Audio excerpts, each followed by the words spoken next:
Hello everybody, it's Harriet here. I hope you're well today. And in today's video, I'm going to be talking about the subject of how to deal with rejection. Now, as we can all understand, in these current times, a lot of people have either lost their jobs or their jobs are under threat. And therefore, the job market is very competitive at the moment. A lot of people will be in the process of applying for jobs and are job searching at this moment in time. And for anybody who has been through the job application process, it is very time consuming, and job applications can take a lot of time to not only read the job description and the requirements for the job, but also filling out the forms and then waiting for correspondence from the employer or recruiter.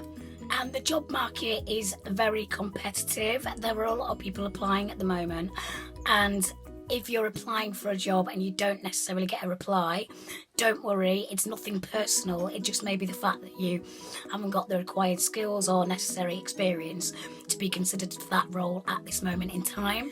And after a while, it can get quite disheartening and a bit upsetting, I suppose, when you're putting all your time and energy, because it does take time. It can take a good 2 or 3 days to really thoroughly fill out an application form, and it can get disheartening when you've put all that time and energy into that application and you hear nothing back. So it's very important to note that rejection is nothing personal. It just, like I say, it's the fact that you haven't got the necessary experience or skills for that role. The tactic that I found useful is when applying for jobs is once you've submitted a job application, make a note in your diary of when you've actually submitted that job. So as the weeks progress, you can kind of see whether or not that you're going to get a correspondence from them. And then if you do, it might be a good opportunity to put the date in your diary of when you actually did get that reply from the employer. Another tip that I would give people is at the beginning of the week, write yourself a list of achievable goals. So maybe, for example, how many jobs you're going to apply for, what type of jobs you're going to apply for, and give yourself a little list of tasks to complete. So one of them could be updating your CV, writing a cover letter, asking a friend or a family member to check over your application before you submit it, and also getting another person's point of view is very valuable, because you've got another person who isn't applying for that job looking at your application, so they can pick things out like spelling, grammar, punctuation and content as well. So these are all very helpful skills that will potentially might get you an interview.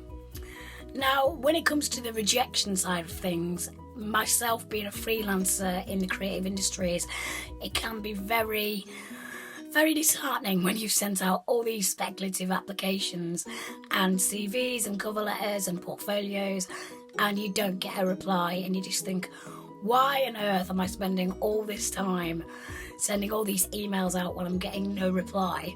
But there is a very famous saying, and it's, if you don't try, you don't know. So just keep applying for jobs, keep at it, and you will get there. I know it's a horrible feeling when you just don't get a reply. You just think, why, what have I done? It's very also important to consider as well applying for local opportunities.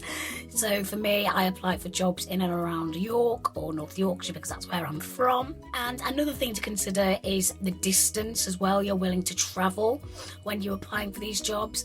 I was discussing this with a friend the other day, and we were saying probably maximum of 45 minutes to travel to a job to and from work every day. Anything longer than 45 minutes, I wouldn't apply personally, because I wouldn't want to spend over an hour getting to and from work every day. Of course, this all depends on your personal preference. It also depends on the job and the amount of money you're getting paid in salary for that role. It's always good to keep a positive mindset when you're applying for jobs. Like I've already discussed, it can get disheartening and upsetting when you don't get a response from an employer.